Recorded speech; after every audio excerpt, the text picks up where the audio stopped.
නමෝ තස්ස භගවතු අරහතෝ සම්මා සම්බුද්දස්ස නමෝ අபிසම්බිදානේ යුත්තේ යුත්තේ පජ්ජලති තීවන්ති උල්ලෝලෝ පරමේස්වාං නමෝ සම්මා සම්බුද්දේ යුත්තේ පජ්ජලති තීවන්ති උල්ලෝලෝ පරමේස්වාං නමෝ පච්චේක සම්බුද්දේ යුත්තේ පජ්ජලති තීවන්ති උල්ලෝලෝ පරමේස්වාං නමෝ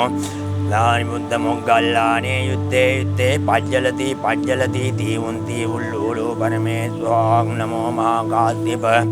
මහා තේරෝ යුත්තේ පජ්ජලති තීවන්ති උල්ලෝලෝ පරමේස්වාං නමෝ ආනන්ද මහා තේරෝ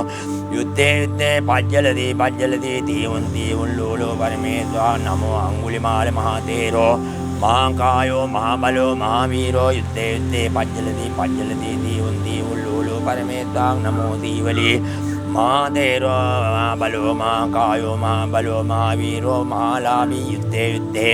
පජ්ජලති තීවන්ති උල්ලෝලෝ පරමේස්වාං නමෝ පංචශීල මහා බලානි යුත්තේ පජ්ජලති තීවන්ති උල්ලෝලෝ පරමේස් නමෝ තත්තින්ද බෝධිපක්ඛයා ධම්මා චත්තාරෝ සතිපට්ඨානා චත්තාරෝ සම්මප්පදානා පංචේන්ද්‍රියානි පංච බලානි සත්පොච්චංගානි අරියෝ අට්ඨං මග්ගෝ බුද්ධ මන්තංච මන්තං ධම්ම මන්තං මන්තං සංඝ මන්තං මන්තං නාමස්ස සබ්බ රෝග සබ්බ දෝෂ සබ්බන්තරාය විනස්සන්තු යුත්තේ පජ්ජලති තීවන්ති උල්ලෝලෝ පරමේස්වාං මේ පිළිතේ විදෙත්තිම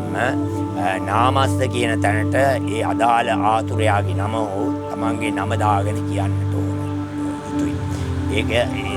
එතෙන්ට අර නාමස්ස කියන තැනට තමයි දාන්නේ. එතන ඉස්සනක් තියෙනවා. එතෙන්ට දාගන්න ඕන තමන්ගේ නම හෝ ඒ සෙට් කරන්න බලාපොරොත්තු වෙන